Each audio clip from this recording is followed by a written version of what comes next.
kita punya part yang kita nak kena settlekan jugalah. Okay, kalau yang artikel review tu, Dr. Nuraini ada bagi kita sampel tau, macam mana cara kita nak buat. Dia yang PDF tu kan, yang sekejap aku share dia punya tu.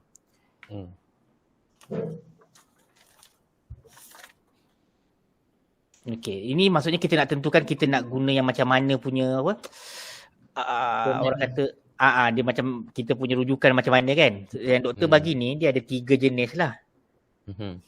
Tapi dia pun lebih kurang sama je, cuma maksudnya cara kita akan kritik je lah kan.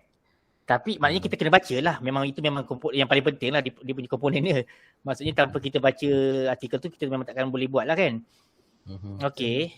So kalau macam mana, rasanya bila korang baca, korang rasa mana yang sesuai? Yang 3 kot. Yang ketiga tu. Sebab yang ketiga tu nampak lebih macam tersusun sikit kan. Dan banyak lepas tu dia apa yang kita belajar kan. Sebab dia memang macam BRM punya part kan. Sebab macam apa yang kita tengah buat sekarang lah. Sebab dia memang terus pergi macam literature review macam ni kan. Dia cakap pasal literature review, method macam ni, design. Maknanya kita kritik on part itu tau maksudnya. Supaya kita pun boleh faham apa yang researcher tu buat, dan kita boleh at least kita boleh applicatekan kat kita punya research bila kita buat nanti lah. Kan? So kita sebab pakai yang ketiga. Yang ketiga ni, sebab yang dia punya ketiga ni, dia memang betul-betul fokus pada yang LR, method tu kan. Lepas tu dia punya yang result discussion ni memang maksudnya dia secara umum jugalah ni. Kan? So dia pecahkan based on kita punya chapter kan, chapter 1, chapter 2. Ikut chapter kita. Macam so lebih mudah lah macam doktor ajar, so kita nampak sikit kan. Okay, itu yang cara kita nak kita punya cara kita nak buat artikel kita lah. Orang kata format lah kan, format kan tu. Guideline lah. Macam guideline format macam kita nak buat kan. Okay. Lepas tu kita nak tengok jenis artikel. Macam kita dah pilih, yang macam kita dah bincangkan artikel yang kita guna dalam kita punya tu. So ini antara yang kita cakap yang kita, artikel yang kita ni jugalah. Yang ini memang dia betul-betul bagi kita overview kan. Memang maksudnya cashless payment ni kan. Banyak maksudnya relate dengan tajuk yang kita pilih hari tu lah kan. Lepas tu dia pun current tau, dia tahun 2020. So maksudnya dia memang maksudnya dia boleh cover daripada segi macam sebelum pandemik pun dia ada, and then masa pandemik pun dia ada. Maksudnya dia beri gambaran tu kan. Yang ini lepas tu, tapi yang maksudnya dia punya keyword memang sesuai cashless, memang kita punya research area kita punya research. Lepas tu kat kita kan, kat Malaysia kan. Tapi bila kita baca tu kan, dia bukan macam empirical kan. Dia macam orang kata high level punya ni. Overview kan. Maksudnya dia apa? Nak cakap dia tak ada macam metodologi. Dia bukan empirical lah. Kan? Adakah basic research, kita boleh kata ni basic research? Ni macam gap analysis untuk macam daripada segi macam apa tu? Gap lah, apa yang orang pernah buat macam tu tau. Apa yang dah dibuat pasal macam tu. So maksudnya data-data dia daripada yang macam dia cerita pasal kajian lepas punya ni lah, dapatan lah maksudnya. Dia bukan buat kajian sendiri tau. Dia cuma dapatkan yang banyak lepas cerita pasal apa. Dia cuma kumpulkan research tu dia cuma kumpulkan dapatan apa research orang buat. Tapi sebenarnya bagus lah kalau ikutkan dia punya isi. Bagus untuk kita punya rujukan lah. Untuk reference kita okey kot. Kita guna untuk reference lah. Tapi kalau nak buat artikel kritik macam tak berapa ni kot. Kalau untuk BRM kan tak sesuai macam. Okay, lepas tu bila yang ini, yang Vietnam ni macam kita punya ni yang ini bagus jugalah bila kita go through tu, bila kita dah baca kan, macam kita minta kita baca tu kan. Lepas tu bila kita baca macam kita dapat, dia memang sebab Vietnam ni dia punya current situation pun lebih kurang kita juga. Lebih kurang sama. Lepas tu apa yang dia nak cari pun lebih kurang apa yang senario kita punya research studies yang kita buat sekarang ni lah kan. Sebab macam decision kan, maksudnya dia nak guna kad ke nak guna cash, at least ada lah dalam kita punya tu kan. Lepas tu debit card kan. Lepas tu pasal Vietnam ni, lepas tu kan dekat dalam sini memang dia cerita pasal daripada segi penggunaan, maknanya daripada segi keluarkan kad tu banyak. Maksudnya lebih kurang macam kita lah. Maksudnya kita ada macam 50 juta kad debit yang kita keluarkan. Withdrawal kan dia banyak. Tapi dia banyak guna untuk withdrawal je. Tapi untuk bayar-bayar tak ada. Dia beza dengan kita kan. Macam kita banyak untuk macam tiket price yang rendah kan. Betul. Tapi dia bayar untuk yang benda besar-besar. Lepas tu kalau berdasarkan dapatan researcher ni, dekat Vietnam dia orang punya trend pembelian tu dilakukan oleh kaum wanita. Maksudnya kaum wanita yang banyak melakukan pembelian tu. So dia ada JDS ini juga. Maksudnya macam culture dekat sana. Yang keluar membeli wanita. So kalau tengok kat situ dia punya demografik tu memang majority ni wanita lah. Mungkin itu kita kata mungkin daripada segi culture berubah lah kan. Memang biasa pun research kan dia akan ada benda-benda tu kan. Ikut negara kan. Ikut negara culture kan. So mungkin kat sana yang buat benda spending macam ni perempuan aku kan. Okay. Tapi dia punya bagus yang ini sebab dia detail tau. Maksudnya contohnya daripada introduction dia kan, memang dia betul-betul cerita apa itu debit card, macam memang dia sangat-sangat, kalau kita, maksudnya kita baca yang dia punya ni, kita memang dapat gambaran yang jelas lah pasal debit card tu. Pasal cashless payment ni memang kita ni lah, sebab dia memang betul-betul. Dan literature dia pun bagus kan, dia banyak. Literature dia bagus. Lepas tu dia cover banyak ni. Lepas tu dia punya apa ni? Emerald Insight ni pun maksudnya dia masuk dalam jurnal yang bagus lah.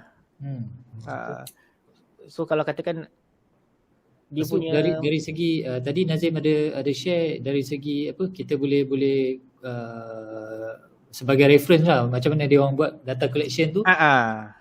Okay, kita yang kat situ kan, bila kita tengok yang ini daripada segi macam dia punya introduction memang ni lah kan, LR dia semua memang lepas tu yang bagus kat sini dia memang jelaskan dengan jelas pada kita lah, sebab macam kita nak macam kita baru kan, so nak dapatkan tu, so dia memang jelaskan dengan betul macam daripada segi metodologi macam dia collect data tu.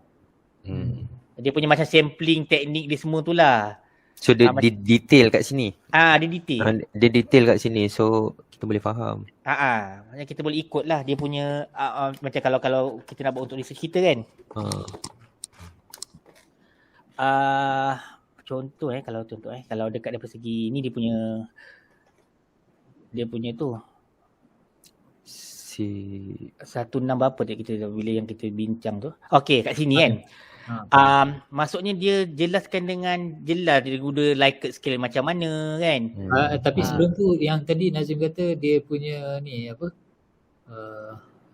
kita panggil pilot. Yalah yang kat sini. Inilah. Ni pilot test dia ni. Dia guna 20 orang, dia jelaskan dengan jelas tau maksudnya macam mana pilot test dibuat. Lepas tu dekat mana, dekat Hanoi kan. Lepas tu dekat Hanoi tu dia guna kat mana, dekat ATM point tau maksudnya. Dia saya cakap lah. Sebab dia kata orang mesti guna kad tu dekat ATM point kan. Betul.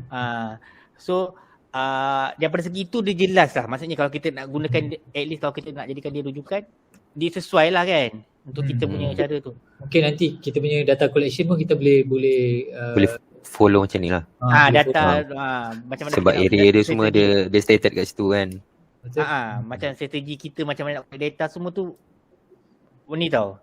Sebab dia jelas kat sini tau macam dia pakai 5 point Likert scale. Maksudnya respon dia tu betul lah. Dia buat macam tu.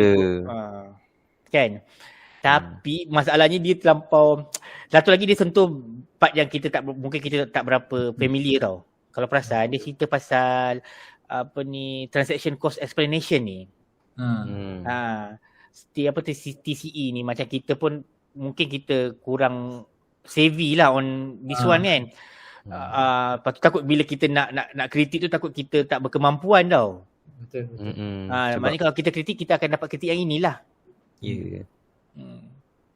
Sebab dia bagus, dia punya ni memang detail gila. Lepas tu detail sangat lah maksudnya. Lepas tu finding dia yang tu terlampau besar lah kan. Jadi kita macam tak ada, kita belum sampai ke tahap tu lah. Maksudnya hipotesis sampai 7, 8 9 lah, 10 hipotesis dia. Which is sangat bagus lah kalau kita nak untuk kita punya next step kot. Betul. Cara dia nak describe dia punya tu semua memang ni lah. Lepas tu dia punya dia gabungan dia punya tu pun bagus, literature dia. Maksudnya dia boleh relate lah kan? Boleh relate. Tapi bila dia dah sampai kat sini kita jadi macam yelah, macam mana kita nak faham benda ni kan. Kita nak kritik kat sini kan. Tapi dari segi bagus memang bagus lah. Dia memang sangat ni kan. Tengok cara dia buat dia punya apa, dia construct dia, jenis scaling dia. Kan nampak clear lah, nampak jenis macam okay, reliability dia kan, nampak ni reliability dengan dia punya ni. Lepas tu reliability dia tinggi tau kalau perasan. Maksudnya almost semua dekat dengan 7 lah, 6.8 macam ni kan, paling rendah tu kan acceptable lah kan. Maksudnya dia tinggi satisfactory juga lah. Okay.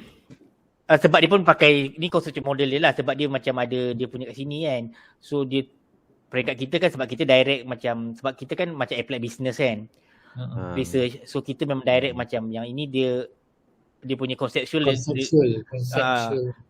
model tu dia terperinci lah dan lebih kan.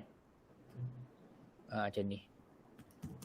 So dia akan tengok pada PMC ni, lepas tu kepada willingness macam tu, dia punya tu lah. Okay. So kalau katakan yang ini, maybe kita boleh pakai yang kita punya yang kita punya rujukan ketiga tu tak? Yang kita artikel yang kita, contohnya ini. Rasanya kita boleh guna yang ni kot kan. Sebab kita banyak kita boleh masuk dalam kita punya kemampuan lagi untuk komen lah kan. Lagipun yang ini memang dalam kita punya research area juga kan, cashless payment. Betul. Kat Malaysia. Lagipun dekat kat sini kat Malaysia. Ini ni yang terkini current jugalah tahun 2020. Betul. So reference pun semua terkini lagi lah. Tak ada. Lepas tu dia pun kat Elsevier kan. So kira high index ni jugalah. Okay. So kalau katakan cuma yang ini kita kena faham yang dia pakai yang adoption of ni lah, teknologi theory of adoption ni. Dia pakai yang teori ni. So kita kena mungkin kat situ lah. Okay. Lepas tu dekat sini dia cerita lah pasal dia punya kat sini dia cerita lah pasal Amos apa semua ni kan. Okay. Cuma sebab dia punya tu sama dengan kita, cashless kan. Lepas tu yang ni sebab kebanyakan almost macam 90% kot kalau kita perasan dia punya apa tu citation, dia punya rujukan ni kebanyakan memang tahun-tahun kebelakangan ni tau. Maksudnya macam ni pun paling rendah 2016. Tapi yang lain-lain tu memang kecuali Pak Pai memang inilah. Tengok so dia punya rujukan tu yang terkini lah. So kita boleh ambil lah ni. Sesuai macam kita kan. So boleh jadi reference kita juga. Boleh kan. Lepas tu dia pun macam dia punya literature review ni kan, dia cerita lah pasal macam kita akan buat tu lah, macam kita buat lah. Maksudnya apa itu cashless kan. Lepas tu cuma dia punya lah adoption of cashless ni lah kan, sebab kita buat yang usage dia lebih kurang. Sebab adoption ni akan sebenarnya boleh juga mempengaruhi kita punya usage kan. Bila orang adopt dia akan guna kan, semakin tinggi dia adopt semakin banyaklah penggunaan tu kan. Kita lepas tu performer macam ni lah. Lepas tu dia pun macam susunan dia tu lebih kurang macam kita punya susunan tau kalau perasan. Dia ada intro, lepas tu dia pergi kepada macam yang apa tu, part inilah research area, lepas tu keyword key ni kan, definition of term. Dia punya maksudnya dia punya tu sama. Lebih kurang. Lepas tu dia buat yang ni lah. So dia punya ni sebab dia pakai construction model. So macam kita punya tu yang pasal kita buat 3 tu kan macam ni kan. So kita punya ialah usage kan. Betul. So yang ini dia punya IB dia ada 6 lah kalau ikutkan ni. Kan dia punya DB yang ini. Okay. Rasanya okay. Kita cuba tengok method dia kan. Okay, dia punya Chromebug pun dia pakai 7.7. Lepas tu dia jelaskan lah juga dia nak guna macam mana. Dia kata English, lepas tu dia akan bagi local language okay lah. Tu set okay. Okay. Oh dia guna 7. Tapi dia cakap tak kenapa dia guna 7. Dia tak mention kat sini. Dia tak mention kat sini kenapa dia pakai 7. Kan? Lepas tu dia punya ni. Yang kat Klang Valley tu. Oh, dia pakai convenient juga tapi 500. Ui. Banyak lah. Tapi dia pakai macam mana dia kira ni? Sample size dia tak mention, dia tak mention macam mana dia kira Ada tak? Tak ada. Tak ada. So tak ada. Maksudnya dari segi sample size tu macam mana dia kira kan? Betul. Lepas tu Klang Valley ni maksudnya kat area mana ni? Kat area mana? Dia kat sini pun dia tak mention face to face Malaysian customer. Tak ada. Maksudnya dia punya targeted area dia kat mana kan? Kat Klang Valley ni kat mana dia pergi ni kan? Betul. Dia tak specify tempat dia. Lepas tu dia punya type of respondent dia macam background debit card user tu kan? Pun dia tak kat sini tadi cakap ni. Tapi yelah dia beritahu macam tu je lah. Maksudnya dia guna maksudnya target respondent dia tu dia tak mention secara detail. Tak ada pula. Tapi dia kata macam Malaysia consumer lah who have used online banking transaction. Maksudnya siapa-siapa lah. Dia survey was conducted with Malaysian consumers who have used macam tu lah maksudnya. Kira sama dengan kita sebab dia pakai convenient juga ni. Cuma ni sample size lebih kurang kita juga. Kita 400 yang kita kira kan. Cuma 385. Sebab kita pakai yang 5% tu. 400 lebih kurang 400 lah. Oh, tapi kalau perasan dia punya ni rendah lah. Nampak? Daripada 500 yang dia distribute kan. Responder 60.2 je. 300 je yang dapat. Responder je 300. So ada lagi balance 40% besar juga dia punya tu. Lepas tu dia tak mention kan? Kenapa dia punya dapatan dia tu rendah? Respon kita tengok limitation dia nanti. Tapi macam rendah sangat Maksudnya dapat lebih separuh je lah yang lebih kurang sedikit daripada separuh lah yang jawab kan. Tu kira boleh consider sampling error dia orang ke? Tak, mungkin masih yang dia ada soalan yang orang ataupun macam cara dia collect data tu balik ke? Macam dia dapatkan balik data tu macam mana kan? Maksudnya bila orang dah buat, macam mana orang nak pulang balik pada dia kan? Cuba tengok kat bawah nanti ada tak dia mention benda tu. Responden dia. Tapi ini dia punya ni profile, ini dia punya demografik. Demografik. Macam ni. Dia buat demografik sama deskripsi macam biasa jugalah. Maksudnya pakai frekuensi dengan tu lah. Frekuensi dengan percentage lah. Macam apa yang kita buat tu kan. Yang Dr. Nuraini tunjuk jugalah.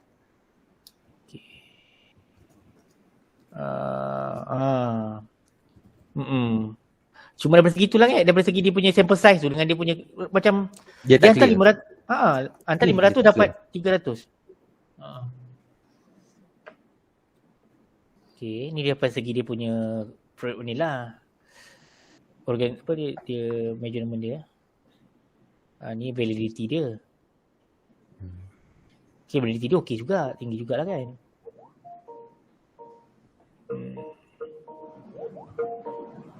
Oh, tapi kalau yang ni ada macam bila ada rendah ni antara yang ini dan ini macam rendah. 9. Ni 0.1, 0.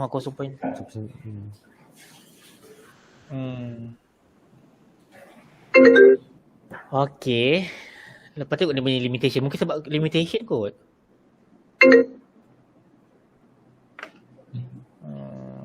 Okay.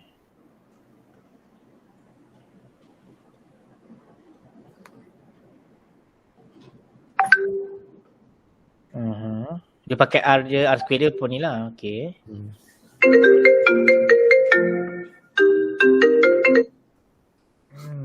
Apa hal tak masuk call?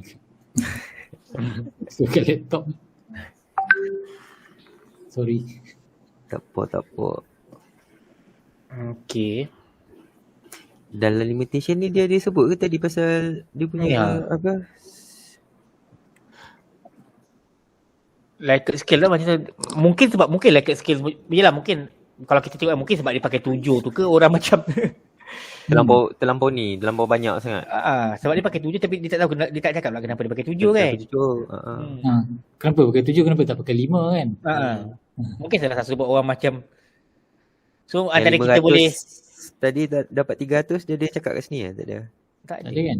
Dia tak beritahu kan? Dia tak beritahu. Tak ada. Ya mungkin yelah kalau jelaskan mungkin kita dapat tengok kat situ kan. Tapi apa limitation dia? Kenapa orang tak ni kan? So maknanya kalau daripada segi ini kita boleh untuk kita punya research pun kita boleh jadikan ni sebagai macam kita punya rujukan jugalah. Kalau kita pakai, at least kalau kita pakai Likert 7 skill tu, kenapa kita guna, kita kena ni jugalah kan. Ikut kita punya tu lah. Sebab dia punya sample size lebih kurang kita ni. Sebab dia punya population pun lebih kurang kita. Sebab dia guna ni kan. Lepas tu area pun lebih kurang kita, Klang Valley. Okay, so rasanya yang ini okay kot right? Kalau kita nak jadikan sebagai kita punya ni lah, kita kritik kat sini lah. Yang artikel yang ni macam sesuai sikit. Kan? Dia sebab dia macam dua lagi tu. Yang ini dia macam berkaitan sikit lah dengan BRM kita ni.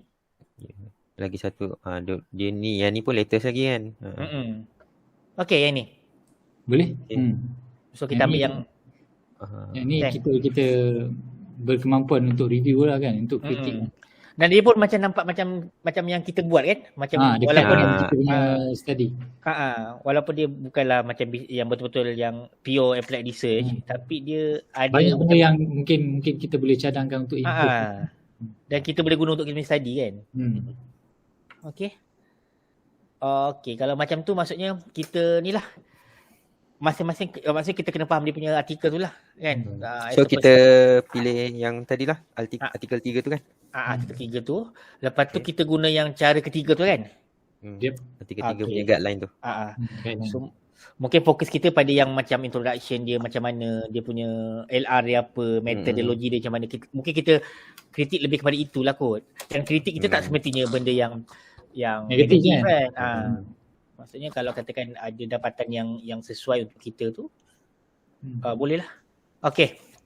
Alright. Boleh.